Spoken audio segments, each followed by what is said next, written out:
You're listening to Joy Coaching America with the Joy Coach, Karyn Lynn Grant, spreading upbeat, uplifting, informative messages of hope and happiness from sea to shining sea, from our home in the beautiful Rocky Mountains.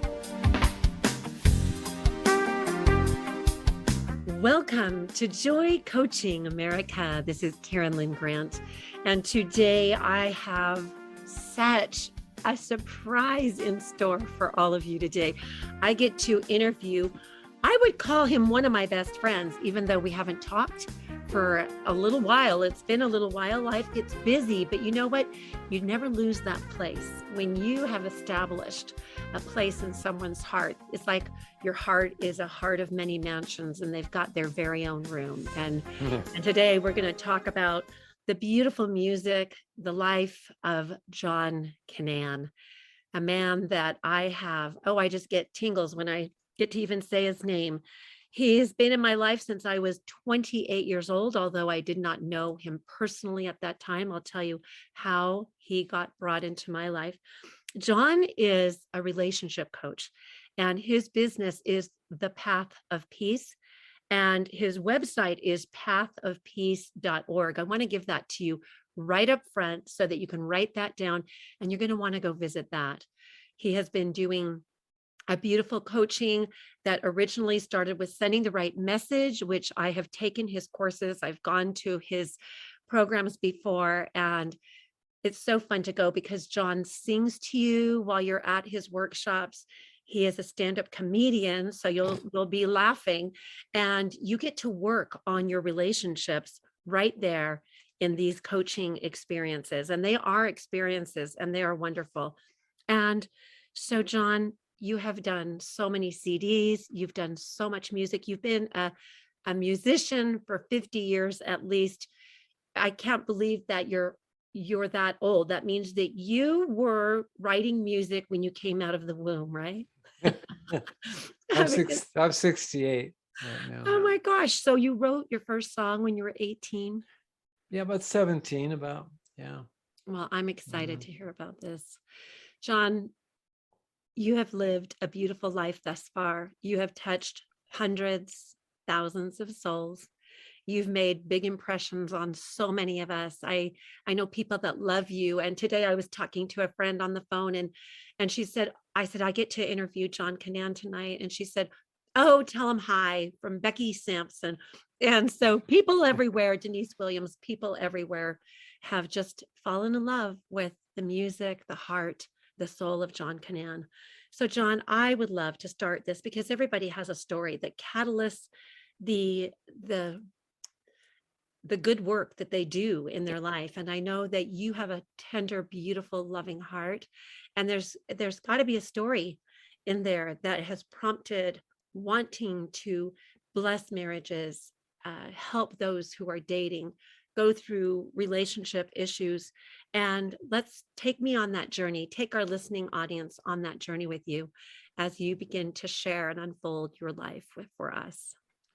I was born in San Diego, and I quickly developed an interest in love, not so much giving love as finding it. And I think that was in part every man's dream. Yeah. I just wanted someone to save me, basically. And from who knows? Well, I mean, I think my dad was a wonderful, brilliant, wonderful father, brilliant man. He was the he was the president of the Democratic Party in San Diego. He was, the guy that brought in all the presidential leaders, and he was in PR, he represented the San Diego police. Colorful life. Mm-hmm. But he was an alcoholic. And that was not a small thing. That was everything.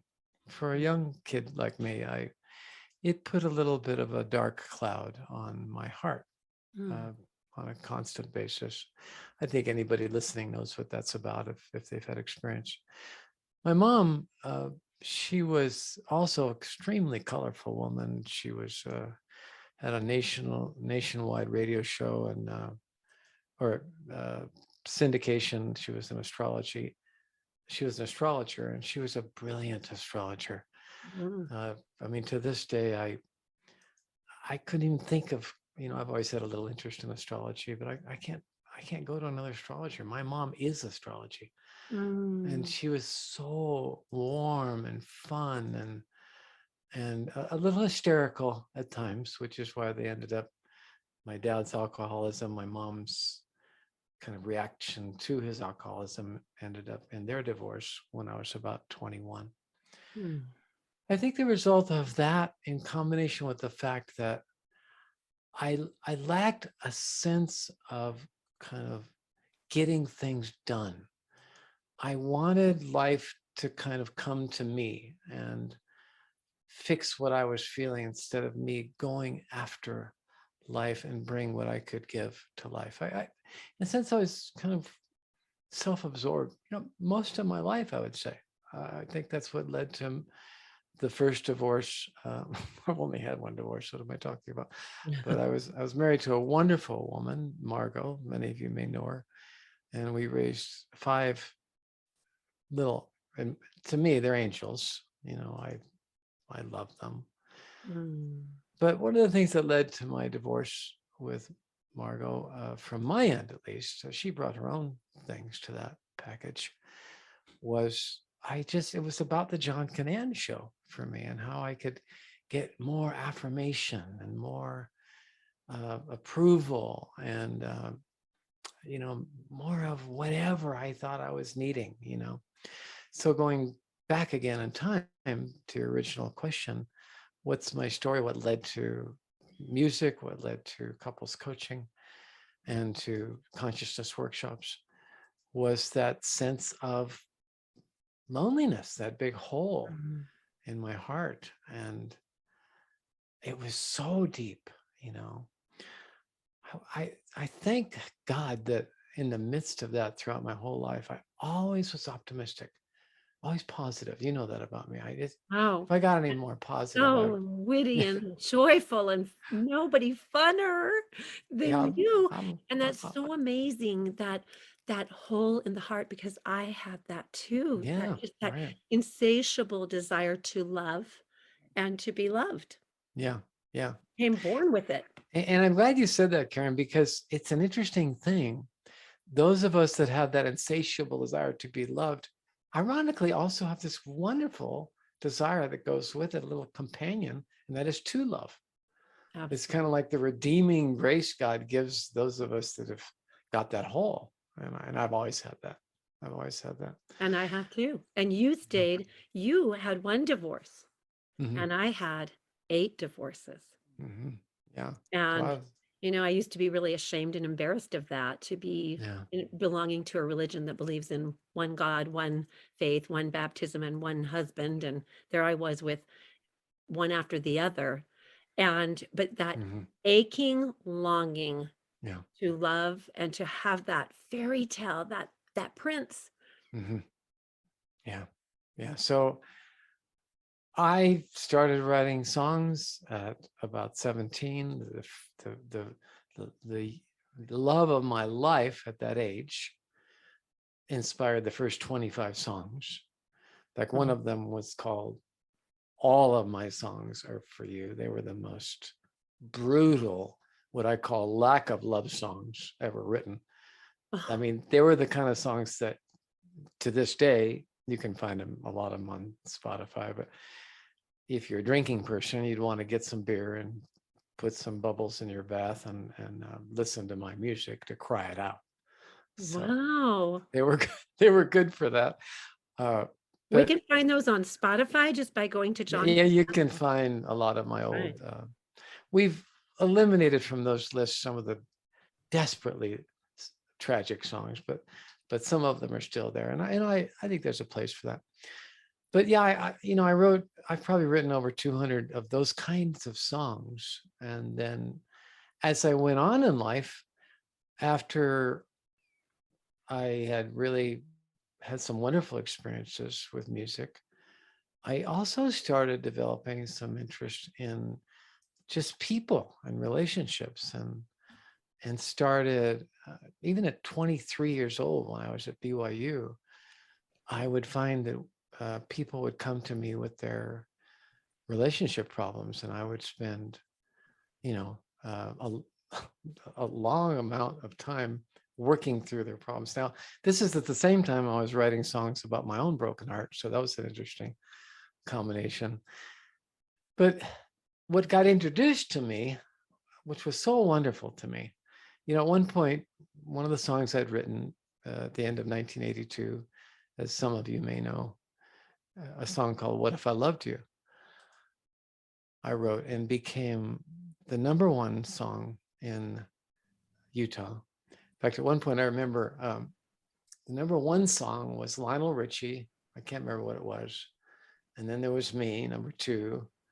And then there was somebody else, #3. And I'll never forget when mine went up to #1, What If I Loved You. And these were in the days when people were not expecting some guy from Utah to Wow. You passed up Lionel Richie. to show That's up with amazing. this love song type thing. It would be really fun to hear that. I would Yeah. love if we could play that song on this show today. We're going to break for some news and we're going to be right back. I'm loving this, John. It's just flowing and it's helping me to have such wonderful insight and so many things in common there with passion for the brokenhearted. We'll be right back after these messages.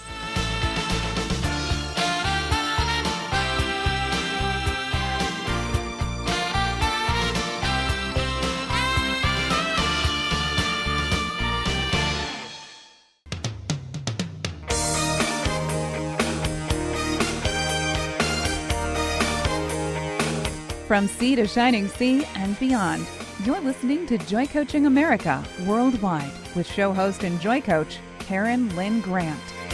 We're back, Joy Coaching America. This is Karyn Lynn Grant, interviewing my dear, it feels like my lifelong friend, because I've known of John Canaan since I was 28 years old, when my mother sent me a cassette, which she had repeated the song, You're Not Alone, probably 28 times onto a little cassette so that I could listen to it during a time when in my first marriage, when I was going through a time of lonely heart blues. Yes, even in a marriage, I was feeling very alone, very deep heart with a very unquenchable desire to love and to have my love received. And I wasn't feeling received at the time. So finding John and finding this music that he wrote for the Lonely Hearts Club was just absolutely amazing. And here was a man that was writing songs that were touching my heart in every way possible. And I just felt such a kinship to his great big heart, his such a insatiable desire to love, to be loved, and such a huge ability to make all of us feel loved.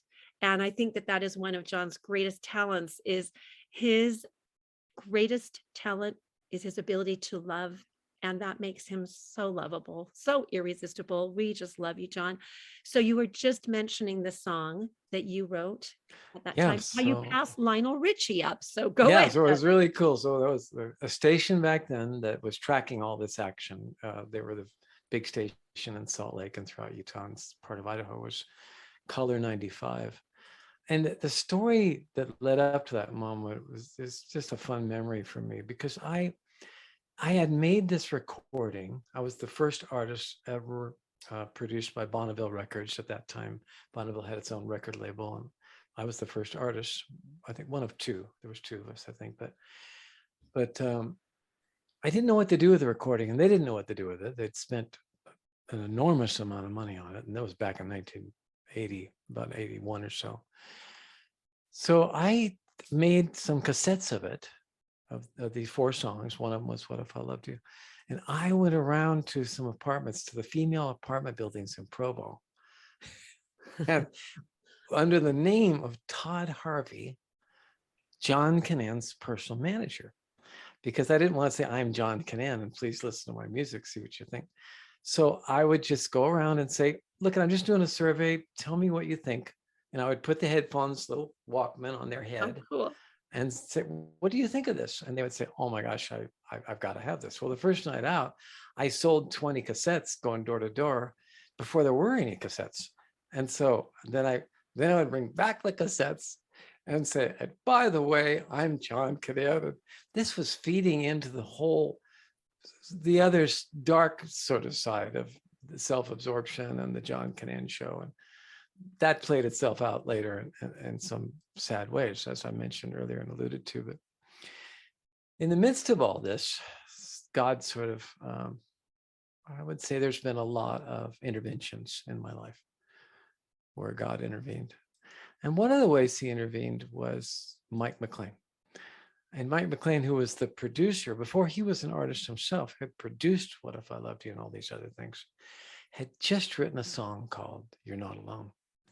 And he had a wonderful woman sing it at the women's conference. This was in about 1982 again, or somewhere in there. But then he wanted to put it on a CD, and they just didn't feel good about this woman. And they went through tons of names, and somebody went into his office and said, you just produced John Canaan singing all these love songs. What? Don't you hear his voice on this? And suddenly he stopped and he said, oh my goodness, I do. Now, at the time I was in LA in a little truck moving people's furniture from one apartment to the other and taking trash to the dump. And so his little phone call came at a good time, and I flew up to LA, and I'll never forget singing. To this day, it almost brings tears to me, in that darkened, with the lights off. Wow. About 1981 or so, and him coaching me on how to sing that song. Nobody could see my face. Nobody could see my tears. But I knew that many people would be touched by his song. I'll never forget how he coached me into hitting the high note, which I can no longer hit on, alone. Those of you that know the original recording.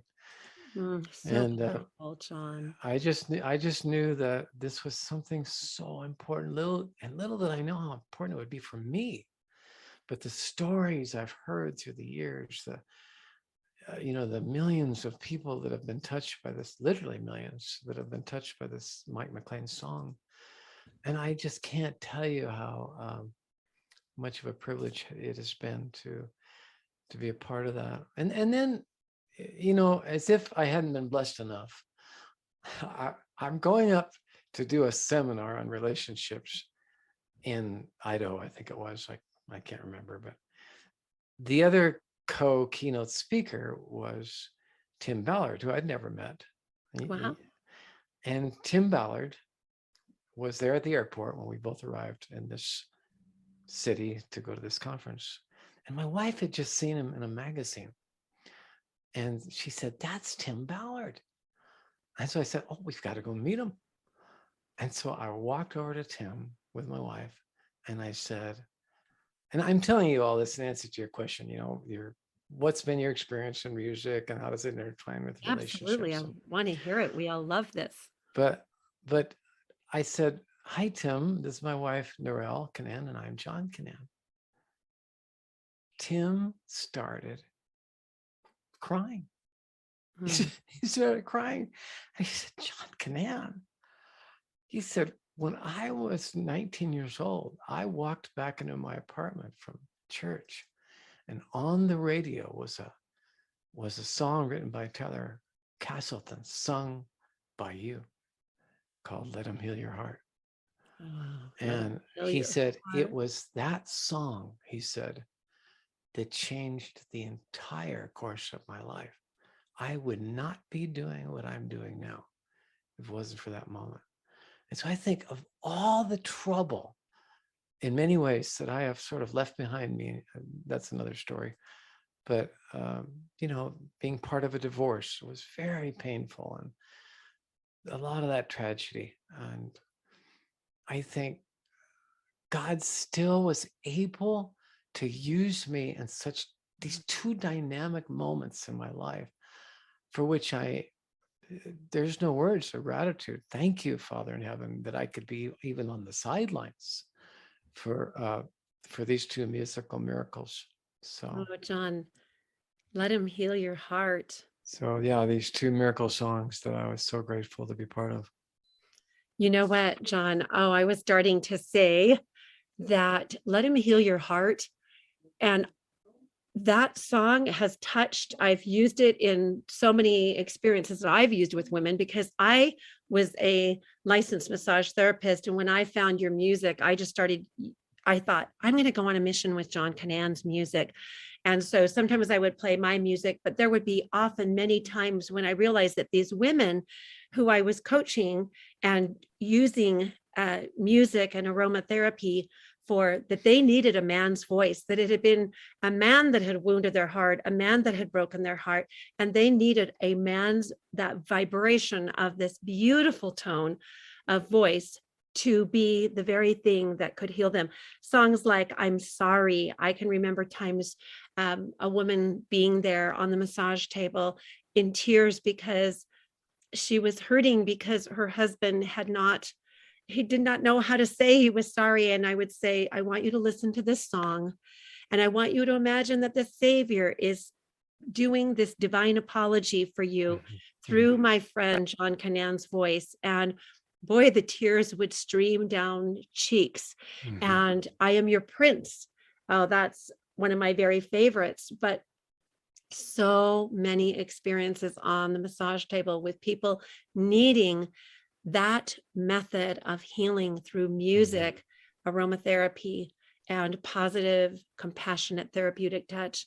So many people. And I just felt like John is on a mission with me. He doesn't even know it. He doesn't even know I'm playing his music for all these clients, but they were so touched. So many hearts were lifted, edified, inspired, and healed. John, we're going to wind up this little segment, but before we do, I just want you to know that I am so grateful how candid, how open, how vulnerable, how transparent you're being with our audience today, because sometimes we hear these voices and we see people's stardom and we think, oh, their life must have been so easy. They must have, they just had this dream to sing and to write, and look, they're out there inspiring and touching the world, but they don't realize that there was pain, that much of this music is like the blood that streams from your heart. It's the lifeblood that comes from sad and hurting experiences, especially with your theme of mending broken hearts and being able to get in there and bless people with the song of your heart, the sound of music. Welcome to the Loving Liberty Radio Network.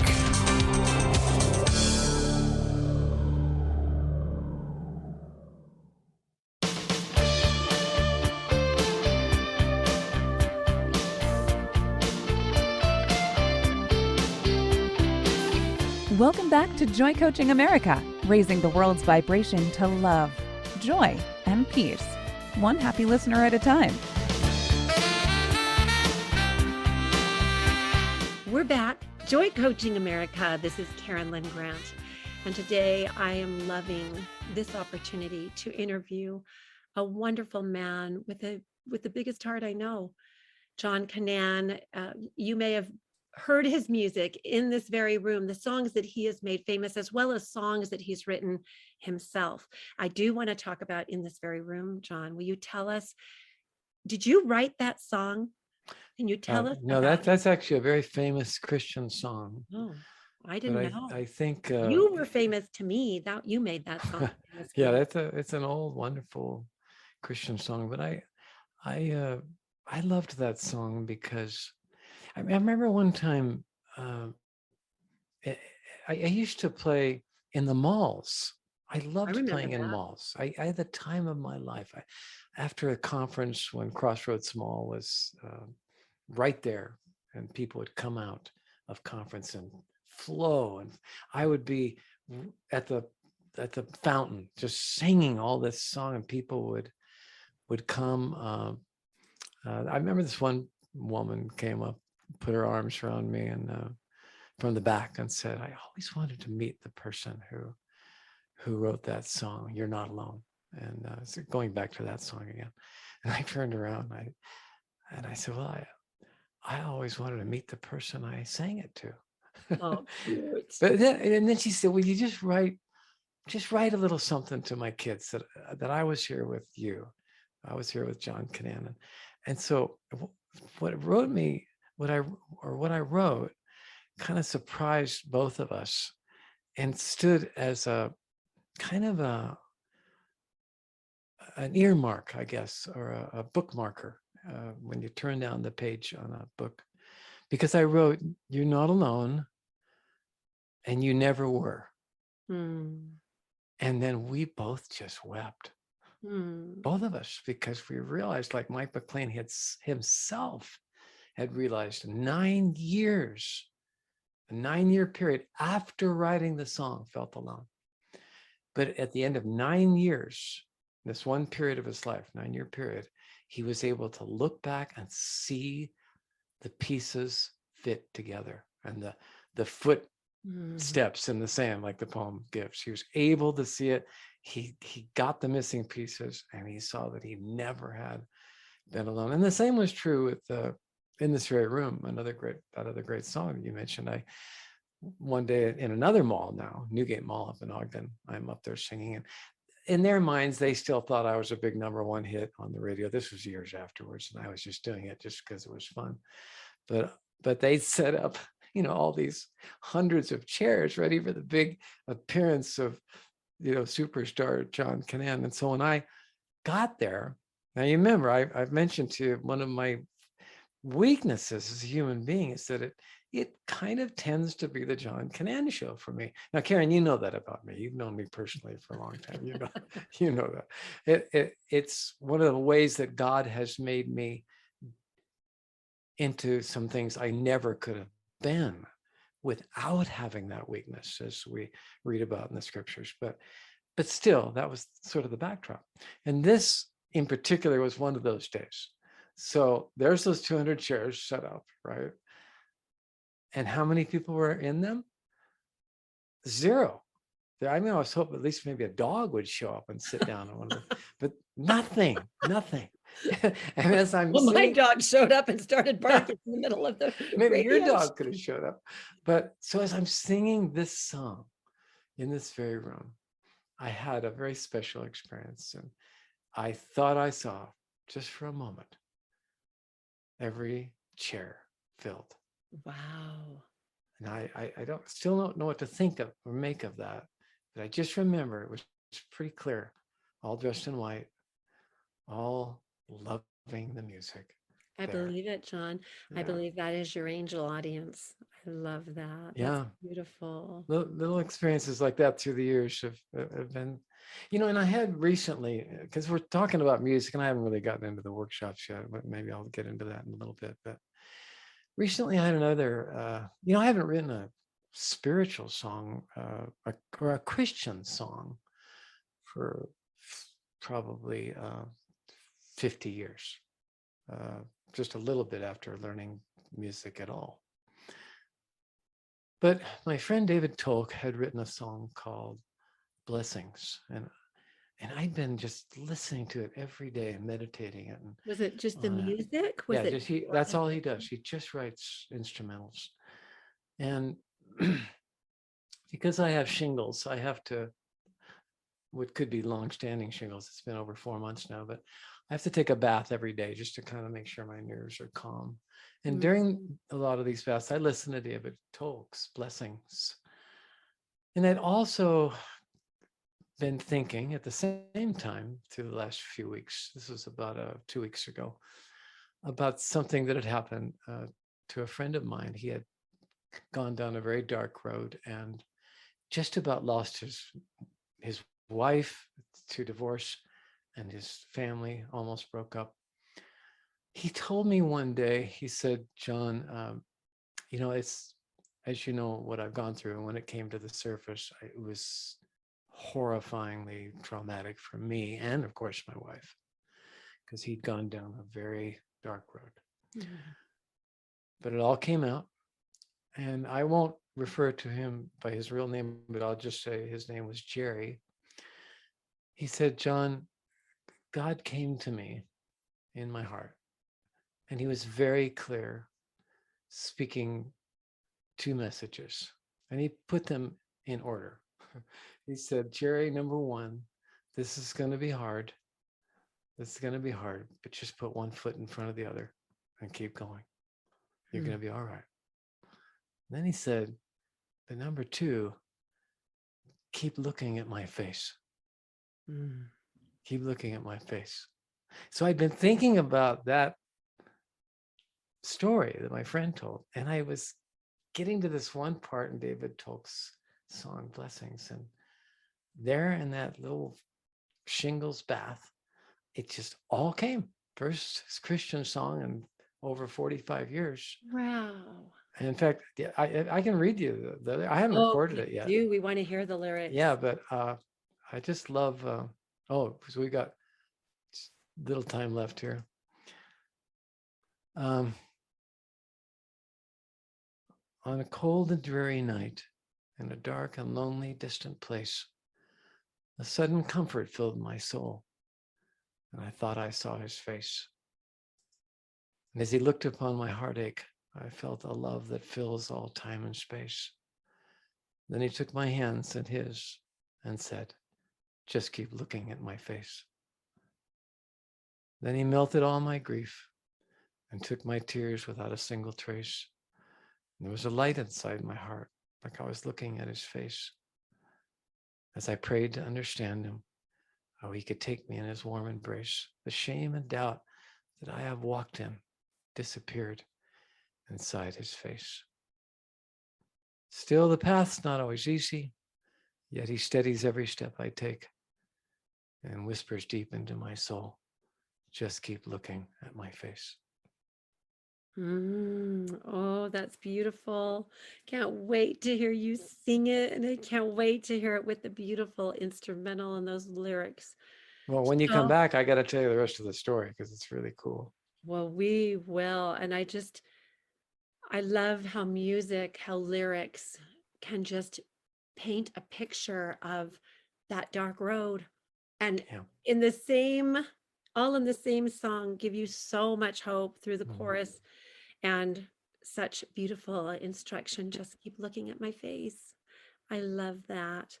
John, I'm so grateful that you're here with me today. And I'm so excited for people to hear the John Canaan story and the John Canaan show, because I remember going to the malls with you a couple of times. And I remember being at the Scarecrow Festival with you, and people coming across this huge field and saying, I heard your voices from the parking lot. And I knew that if I didn't get to any other booth out here on this fall night in October, that I needed to get to this booth because we were playing our music, we're playing your music. I guess you had arranged this and you were letting me play my music too. And I was meeting people and I thought, he's so brave and so courageous to put his heart out there, because my music was such a personal prayer.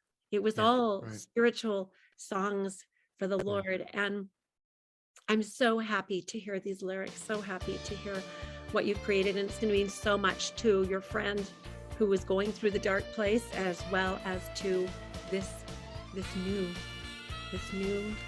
instrumental that we all get to enjoy and hear. We'll be right back.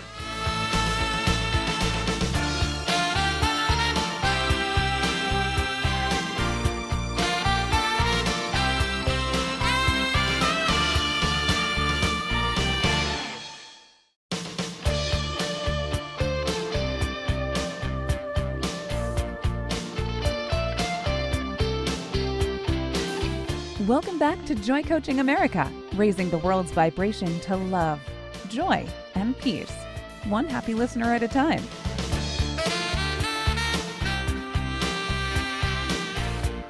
We're back. Joy Coaching America. This is Karyn Lynn Grant interviewing our amazing, beautiful, wonderful friend, John Canaan. And if you are just jumping into the call, you're going to hear about how he sang Michael McLean's song, You're Not Alone. You're going to hear about In This Very Room and seeing angels seated in the seats at the Newgate Mall in Ogden. And wow, such beautiful things. But John has just shared the lyrics to the first spiritual Christian song that he's written in 50 years. And I'm so excited for you to go in, John, and tell us the story about this. Yeah, I was saying that these lyrics just filled me. And again, Karyn, it's so important to note, and I know that most people can relate to this, that we come, I came to this earth seemingly with certain built-in weaknesses. And I mentioned, for lack of better words, a little bit of self-absorption and the John Canaan show and all that. I have found every day of my life, God using that to sort of refine and grate certain stuff off the crust of my little earthly mirage here that I've showed up as. And it's painful, like C.S. Lewis talks about in one of his books with taking the scales off that dragon. I can't remember that part, but my son always quotes that to me. It's been painful, but I have loved it. I have loved, and it's been in part because of this music that God just was making me part of. At first they were all love songs and people were stopping me for my autograph. And I was woke up one morning from Color 95, saying, hey, we've got one of your fans on the phone. She wants a date with you. And I'm on the phone with KSL, all the TV stations were interviewing me, interviews. And for somebody that had a problem with self-absorption, this was a disaster. But at the other end of it was God. At the other end of it was saying, hey, John, we're just warming you up to do something real, which is with these other songs and this other music. And with You're Not Alone, and then In This Very Room, and Let Them Heal Your Heart, and Together Forever video, and all the, the original seminary songs, Our Father's Plan, Come Unto Him, all those different things that I've been part of. So it's been a miracle to me. And here's what's interesting, Karyn. You said, I think something about my voice and it having a certain feeling and a tone. And I've noticed it's very instinctive to me when somebody says, oh, I wish I could sing like you, or I wish I had your talent. I just instinctively, I'm not trying to be humble, but I often, almost always say, I do too. I wish I had it too. Because I've never felt it was me. And it's the strangest thing when I've gone into the studio through the years, I can only say that something happens. And I think you can relate to this through your music and the gift that God's given you, but something happens that's beyond anything human. It takes over. And it's beyond John? me. Yeah. It feels like when you have that gift and that passion, it's almost like your spirit is doing the singing. Yeah, and it's just your right. body is just, it's coming through your mouth, but it is something celestial in your premortal soul. Yeah. Is the mission that you came with. And God is a God of opposition, allowing us to come with our weaknesses. I remember, I have to just interject this. Yeah, I remember please do. saying, how can you use a woman who's been married Mm-hmm. more times than the woman at the well? Mm-hmm. And the thought came, well, you're going to give a lot of people hope, because if they're going to see all the mistakes that you've made in judgment, errors in judgment, they're going to think, wow, God can certainly use me because he's using yeah. her for an instrument. And I Yeah. think we get these weaknesses to keep us in that place of humility Yes. and Right. dependency upon God. Mm-hmm. And then he gives you this equal portion of this beautiful gift. And I never saw you as John self-absorbed Canaan. I saw you as John with the most amazing heart, loving people, being there for people, people loving you. You had a quality of the saviors that had this piece of irresistibility that we all just loved and felt pure love for. And I thank you for sharing this part of the experience, because even though I knew you and had times in my life when I was super close to you, I never knew this. You never evidenced it. It never felt like it was obvious. It just, what was obvious was your passion for people and all of your Valentine's Day programs, doing these beautiful couples Valentine's nights and always coming on Valentine's night to your programs where you sang love songs and love songs for old girlfriends. We would laugh. The audience would laugh. You just made us all laugh at ourselves and our own weaknesses. And it was amazing. So I hope you're okay with me taking that bunny trail for a minute. I love that. Yeah. So beautiful. So I kind of to build on the theme that you just mentioned is that I can honestly say that if I didn't have God in my life, then whatever has been a weakness, whether it's self-absorption or maybe, sometimes not getting the picture like I should, or, a lack of perspective or whatever the weakness is, it is in those weaknesses, like you said, Karyn, that God has provided a feeling of, I don't know where to go other than you, God. And so there's been so many interventions where he's just taken me into a state of being that my own nature was in opposition to. And so when you said, well, no, John, I've only noticed your love. Well, that's God. That's God in me. And he's just saying, hey, if you'll just get out of the way just a little bit, John, you cannot believe what I can do through you. That's what I've always felt him saying that. Just try to, I'm not judging you. I've never felt judged by Heavenly Father, but I just know he's just trying to just move my little 5'6" body just to the left or right, just a little bit so he could shine in. And to the degree that I let him, we've had such amazing experiences that I could never thank God enough for in our workshops, in my couples coaching, in all the musical experiences I've had.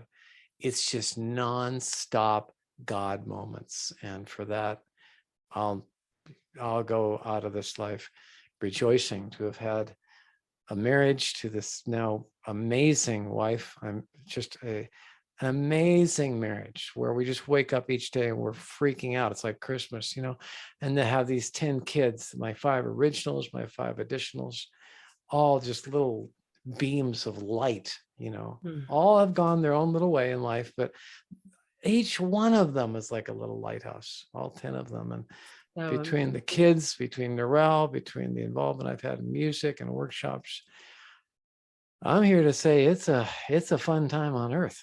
Well, I want to give a shout out to Narelle, because what a supporter. Like I remember before you got married and how she was your manager, wasn't she? She absolutely loved what you were doing.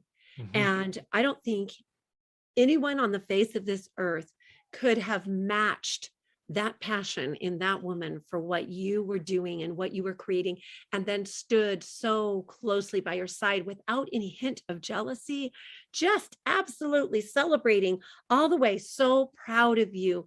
Such a perfect gift in your life at that time. And Narelle, wow, what a woman, what a beautiful example of a supportive wife who loves her husband, loves his gift, understands if you had any weaknesses. Narelle was never pointing them out. She was just celebrating you all the way. My divorce was really painful for me, Karyn. And after 10 years of being single, I had a good friend of mine, I'm Jeff Herrera, and he said, John, as he met Narelle one day, he said, John, you've got to know, Narelle is a bouquet of flowers directly from God. Isn't that that is so darling. And I love Jeff Herrera. We shout out to you too. That's so awesome. I think it's beautiful what you've created, to helping people to, if you were self-absorbed, to moving into helping men, the wounded warrior in every man. And on my podcast, radio show, this last Sunday, I have included, with your permission, one of your songs about the wounded warrior. I love these songs that you've written, and The Boy I Love, the song that you wrote, The Boy I Love. So many powerful songs to help men to understand themselves, their own emotional clearing journey of becoming from self-absorbed men into transparent, vulnerable giants who are full of love. And that's really what every man wants, is just to be loved. It is. Yeah. I love that your whole coaching program just builds on this. And so I'm going to invite you back. We're going to do a whole nother show on your pathway to peace, because I think that so many of our listeners will appreciate your skills as a dating coach, as a life coach, as a marriage coach, as a divorce coach, as a breakup coach. And I'm sure you've blessed so many marriages to get away from the precipice called divorce, get away from the brink of disaster, if at all possible. So John, thank you so much for being here with me today. I want you to give out your website. We have a few seconds left. Could you just... It's Path of Peace, one word, pathofpeace.org. Okay. And right now, by the way, we're offering our whole marriage course for free for a limited time. It's just the whole thing. I am there, honey. I am there. It's all there. We will be back with you in part 2. This is Karyn Lynn Grant, Joy Coaching America with John Canaan. Thank you, John. I love you.